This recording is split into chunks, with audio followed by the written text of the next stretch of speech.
Bapak Ibu Saudara, kita kembali bertemu dan saya mau membagikan satu ayat firman Tuhan yang saya renung-renungkan. Ini luar biasa ya. Yohanes pasal 7 ayat 17. Demikian yang tertulis, barang siapa mau melakukan kehendaknya, ini perkataan Tuhan Yesus ya, barang siapa mau melakukan kehendaknya, kehendak Tuhan maksudnya kehendak Bapa, ia akan tahu entah ajaranku ini berasal dari Allah, di sini tulisnya begitu ya. Saya pakai istilah LAI. Entah aku berkata-kata dari diriku sendiri. Kalimat ini saya sederhanakan jadi begini. Barang siapa mau melakukan kehendak Bapa, dia akan tahu pengajaran Tuhan. Jadi mau dulu melakukan kehendak Tuhan, kehendak Bapa, baru kemudian tahu pengajaran Tuhan. Jadi kalau orang tidak mau melakukan kehendak Bapa, dia nggak akan tahu mana pengajaran Tuhan, mana pengajaran dari dunia kekristenan telah jatuh ini, mana dan pengajaran bahkan dari iblis. Nggak tahu. Kenapa? Karena tidak mau melakukan kehendak Bapa. Jadi kuncinya di sini. Ya, mau dulu melakukan kehendak Bapa, maka akibatnya akan tahu pengajaran yang dari Tuhan itu. Nah, ini saya mau bicara dulu mengenai Alkitab ini. Ada banyak orang langsung bilang ini Alkitab firman Tuhan. Ya maksudnya sih kali bagus ya. Tapi kita lihat dalam Yohanes 1 ayat 1, pada mulanya adalah firman atau logos. Firman itu bersama-sama dengan Allah, dan firman itu adalah Allah. Ayat 14-nya, firman itu menjadi manusia, yang dimaksud itu Yesus. Jadi firman itu adalah pribadi, logos, bahkan Elohim sendiri, itu firman. Kalau Alkitab ini buku, namanya juga Alkitab, kitab di atas segala kitab. Alkitab ini buku, hanya bukan buku yang sembarangan. Karena Alkitab sendiri menjelaskan siapa dirinya. Dibilang di sini ya, Alkitab itu tulisan, ingat ya, yang diilhamkan oleh Tuhan. Sehingga si penulis itu yang aslinya ya, dia menulis perjanjian lama dalam bahasa Ibrani, perjanjian baru dalam bahasa Yunani. Si penulis itu tidak melakukan kesalahan setuil pun. Karena kita bilang, Yesus bilang begini, satu iota itu cek gitu. Dari tulisan ini yang diilhamkan ini tidak akan berlalu sampai semuanya digenapi. Jadi ketepatannya, ketelitiannya itu sampai begitu. Jadi Alkitab ini tulisan yang diilhamkan oleh Bapa di sorga, oleh Roh, sehingga si penulis ini tidak melakukan kesalahan apapun yang aslinya ya. Perjanjian lama itu Ibrani, perjanjian baru itu Yunani. Tentu terjemahan-terjemahan ya, itu tentu ada kesalahan, bahkan banyak kesalahannya. Tulisan-tulisan terjemahan itu makanya berbeda-beda versi Alkitab itu. Jadi harus, makanya ada istilahnya kritik teks, itu cari tulisan yang paling dekat, yang paling asli. Ya. Jadi Alkitab ini sekali lagi adalah tulisan yang diilhamkan oleh Tuhan. Jadi jangan nanti langsung kita punya pandangan orang yang belajar Alkitab berarti langsung itu belajar firman Tuhan. Bukan. Karena orang-orang Farisi, ahli Taurat itu di zaman Yesus itu, waduh, mereka sungguh-sungguh belajar. Orang Yahudi punya kebiasaan dari 0 sampai 6 tahun itu orang tuanya ngajarin Taurat. Dari 6 sampai 11 belajar 5 kitab Musa, Kejadian, Keluaran, Bilangan, Ulangan oleh para ahli Taurat. Ya. 6 sampai 11 lulus, namanya son of law. Baru dari 11 sampai 17 18 belajar lagi ketubim lebiim. Ya. Baru setelah itu biasanya dikawinkan ya, karena orang Yahudi zaman Yesus tuh dinikahkan tuh dijodohkan aja. Kemudian dari kalau dia mau belajar lagi dari 18 sampai sekitar 40 atau 45 itu baru jadi ahli Taurat atau Farisi. Jadi belajar Alkitab sudah dari 0 sampai umur 40 50. Mereka pun ahli Taurat ini nulis Alkitabnya di ayat-ayat itu di baju ya. Mereka itu belajar kitab suci. Tapi Yesus bilang begini, engkau menyelidiki kitab-kitab suci sebab engkau menyangka bahwa melalui kitab suci itu engkau memperoleh hidup. Tapi sekalipun kitab suci itu bersaksi tentang aku, kata Tuhan Yesus, kamu tidak mau datang kepadaku. Bukan hanya nggak mau datang, bahkan membunuh. Jadi ingat ya, yang bunuh Tuhan Yesus bukan pelacur, bukan pemungut cukai, bukan juga Pilatus. Yang bunuh Tuhan Yesus itu orang-orang ahli Taurat, orang Farisi yang benci kepada dia, yang Sanhedrin itu mahkamah Yahudi, yang merasa terganggu lah. Ya. Itu yang membunuh Tuhan Yesus, yang tahu kitab suci, tahu hitam di atas putihnya. Tapi nggak mau datang kepada hidup. Karena apa? Karena Alkitab ini selain dia hitam di atas putih, dia juga ada rohnya, ada hidupnya. Karena Yesus bilang perkataanku adalah roh dan hidup. Jadi kitab suci ini, Alkitab ini bukan hanya hitam di atas putih. Bukan saja tidak bersalah, tapi ada rohnya. Orang yang baca Alkitab ini beda. Ada yang kena rohnya. Ada seorang bersaksi katanya kalau di China itu karena dilarang Alkitab, itu para pelayan Tuhan tuh habis khotbah dia bagikan itu, dirobek-robek itu ininya Alkitabnya sebagian di sini. Nah itu jemaatnya tuh baca bisa sampai nangis lembaran-lembaran ini. Kenapa? Kan dia membaca nggak cuma ketemu hitam di atas putih, tapi ketemu rohnya, ketemu hayat. Ya, kata Yesus perkataanku adalah roh dan hidup. Tapi kenapa ada orang yang baca Alkitab langsung tidur? Malah ada yang bersaksi di depan saya. Kalau saya nggak bisa tidur, saya akan baca Alkitab. Karena begitu baca Alkitab ngantuk dia langsung. Nah ini kenapa? Karena dia baca Alkitab nggak ketemu rohnya, nggak ketemu hayatnya, life-nya. Cuma ketemu hitam di atas putih, ya makanya ngantuk. Apalagi kalau bacanya sambil berbaring gitu ya, enak sekali, cepat tidur. Bagi orang yang tidak ketemu rohnya. Jadi Alkitab ini, tulisan yang diilhamkan Tuhan ini, yang tidak bersalah ini bukan hanya hitam di atas putih, tapi juga ada rohnya. Ya. Nah, itu sebabnya Alkitab ini memang dia harus didekati juga dengan keilmuan, karena ini kan dokumen sejarah juga ini. Hitam di atas putih buku. Ya harus diteliti secara keilmuan. Saya kebetulan mengajar hermeneutik 10 tahun lebih sudah, dan saya bilang Alkitab ini tidak bisa dipahami hanya dengan keilmuan. Memang dia kita harus belajar karena dia metode penelitian sejarah. Kita harus belajar kritik teks, kritik tradisi, kritik bentuk, kritik sejarah, ya, kritik redaksi. Ini harus dipelajari secara keilmuan, betul. Tapi bukan berarti kalau orang sudah mempelajari ini secara keilmuan, dia sudah ngerti menemukan firman Tuhan. Karena firman Tuhan itu roh, firman Tuhan itu hidup. Jadi kalau orang tidak mau melakukan kehendak Bapa, tidak ketemu rohnya, tidak ketemu hayatnya.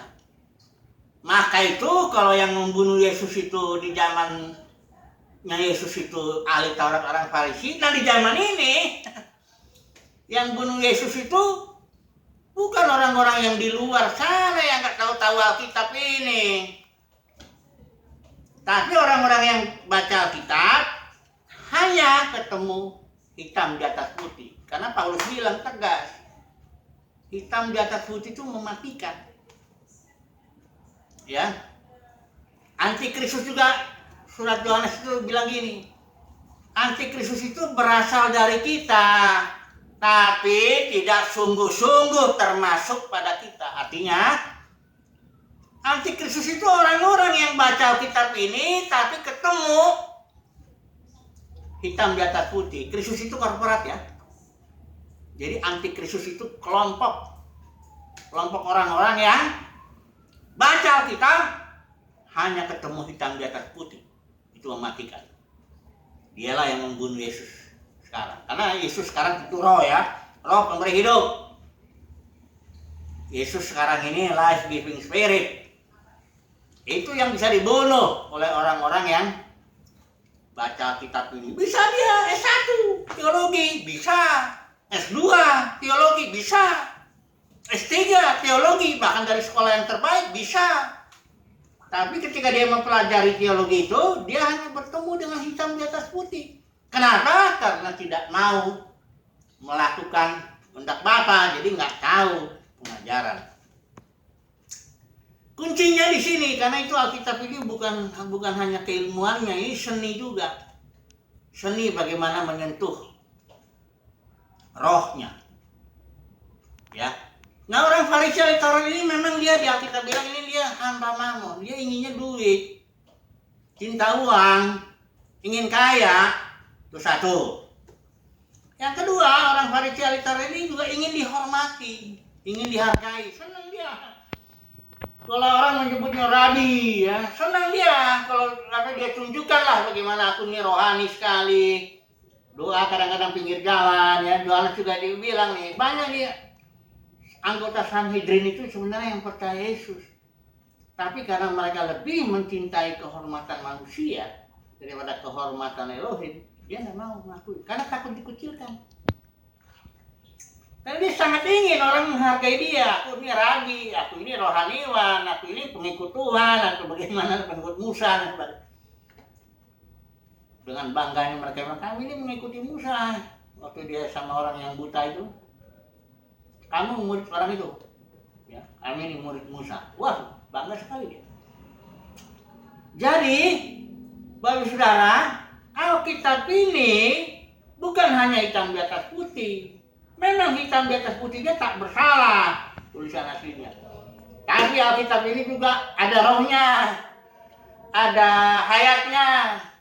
Nah, kalau orang baca begini, jangan langsung sudah bilang, oh, dia baca Alkitab berarti dia mempelajari firman Tuhan, mengerti pengajaran Tuhan. Enggak. Tergantung, kalau dia bacanya ketemunya cuma hitam di atas putih, ini orang yang gini berpotensi membunuh Tuhan Yesus yang adalah roh. Ya. Jadi, ini yang harus kita ketahui. Ini tergantung hati soalnya. Apakah orang itu mau melakukan kehendak Bapa atau tidak. Kalau dia tidak mau, dia sudah hanya ingin kaya, ingin popularitas, ya, ingin dihormati, dihargai, udah pasti dia nggak ingin kehendak Bapa itu, nggak mau melakukannya, bahkan tidak mau bayar harga untuk itu. Dia hanya ketemu, kalaupun dia baca ini Alkitab, bahkan dia sekolah Alkitab, dia hanya ketemu hitam di atas putih. Nah, orang ini kan yang akan membunuh Yesus dengan pengajarannya itu. Saya beri contoh lah ya, salah satu pengajaran yang sangat-sangat populer yang membunuh Tuhan Yesus. Ini namanya pengajaran sukses. Pokoknya udah lah. Apapun yang diomongin ayat Alkitab ini ya, ujung-ujungnya kau sukses secara jasmani, kau dapat banyak proyek ya, terutama tahun 2020 yang dulu itu awal tuh Januari kan sering orang nyebut tahun ini semuanya tahun sukses. Dia bilang dia, I declare to you, engkau banyak dapat proyek berkelimpahan, tapi datang COVID. Yang anehnya orang gini tetap ngomong juga ya, sampai sekarang dia ngomong, saya lihat gitu beberapa ya masih ngomong juga. Ini jemaat ini penuh kasih sekali. Zaman perjanjian lama Itu Nabi salah dia ngomong sekali, nubuatnya nggak ditepati, udah dilemparin dengan batu. Tapi sekarang mungkin zaman kasih karunia ya, semuanya sudah sama Tuhan gimana. Tapi artinya pengajaran yang sukses begitu, yang UUD, ya, engkau ikut Tuhan sukses, ya, sehat, ya, dan sebagainya, gitulah ya, ujung-ujungnya itu. Kamu hebat, dan kalau ikut Tuhan begini-begini dan sebagainya. Itu pengajarannya membunuh Tuhan Yesus. Dari mana saya tahu? Alkitab bilang bahwa yang musuh pertumbuhan iman itu merupakan penabur itu. Musuh pertumbuhan firman itu, benih firman itu musuhnya, yang dijepit oleh apa? Semak duri itu. Nah, semak duri ini adalah kekhawatiran, tipu daya kekayaan itu, kenikmatan hidup. Jadi kalau orang yang ngajar sukses begitu, yang memancing-mancing ini, itu sama saja membunuh pertumbuhan iman, membunuh benih firman. Ya. Nah itu dia. Jangan bunuh Yesus secara jasmani, karena Yesus saat ini enggak, dia ada di sini saat ini, tapi bukan dalam bentuk jasmani. Yesus itu sekarang adalah roh pemberi hidup. Surat Korintus bilang begitu. Jadi orang yang tidak mau melakukan kehendak Bapa, belajar Alkitab, ketemu hitam di atas putih, mengajarkan, dia membunuh Tuhan Yesus. Sama deh. Kalau ahli Taurat orang Farisi membunuh Yesusnya secara jasmani. Kalau para pengajar sekarang ini, para pengajar sukses itu contoh aja. Yang membunuh Tuhan Yesusnya itu dengan pengajarannya itu membunuh roh, membuat jemaat ya. Apalagi kalau memang jemaatnya udah ada rasa cinta uang juga, cinta kesenangan, ya sudahlah. Ketemu dia sudah. Ya. Jadi Alkitab jelas bilang, barang siapa yang mau melakukan kehendak Bapa, dia akan tahu pengajaran Tuhan itu. Kenapa sekarang ini pengajaran sukses laku? Pokoknya kalau saudara khotbah tentang yang baik-baik, yang bikin enak telinga, yang bikin engkau kalau ikut Tuhan, proyekmu tambah banyak, ini aja semua yang begitu-begitu, itu laku. Kenapa? Ya karena ternyata orang banyak juga nggak mau melakukan kehendak Bapa. Dia inginnya hidup senang. Ya. Saudaraku, kesenangan kita fokus melakukan kehendak Bapa, ini urusan kita. Fokus mencari tahu kehendak Bapa, melakukannya. Soal berapa banyak kesenangan yang Bapa berikan itu urusan Bapa lah, ya. Soal bagaimana respon orang juga itu urusan dia, bukan urusan kita. Urusan kita itu cari tahu kehendak Bapa, pelajar. Kalau kita, saya sebagai pemberita kerajaan surga, saya sampaikan itu. Soal respon orang nanti, tak ada yang memuji, kalau ada. Kalau memaki pun menganggap sesat, dibilang sakit hati sama orang kaya dan sebagainya itu bukan urusan saya. Namanya juga apa kata orang, bukan apa kata saya. Kalau apa kata saya itu urusan saya. Awasilah dirimu sendiri dan ajaranmu, itu urusan saya. Tapi kalau kata orang itu urusan orang itu, saya nggak mau campuri. Jangan dicampuri, tapi sudah kita udah punya urusan sendiri. Di hadapan Tuhan, urusan kita mencari tahu kehendak. Yang penting kita mau, ini dia. Kita harus berdoa, Tuhan, biar berikan aku hati yang mau melakukan kehendak-Mu. Karena ini urusan. Berikanlah aku hati membuat aku cinta kepada Engkau. Itu kuncinya. Baru nanti kita tahu mana pengajaran Tuhan, mana pengajaran yang dari dunia ini. Kalau seseorang cinta kepada Bapa, dia mau melakukan kehendak Bapa, dia cepat mendengarnya. 5-10 menit saja dengar orang ngomong Alkitab, dia tahu ini bukan pengajaran dari Tuhan. Karena Alkitab bilang apa? Pengurapan dalam dirimu akan mengajar engkau. Itu akan tahu ya, ini dari Tuhan, ya, ini dari dunia, ini dari air. Tahu. Kuncinya ini, hati.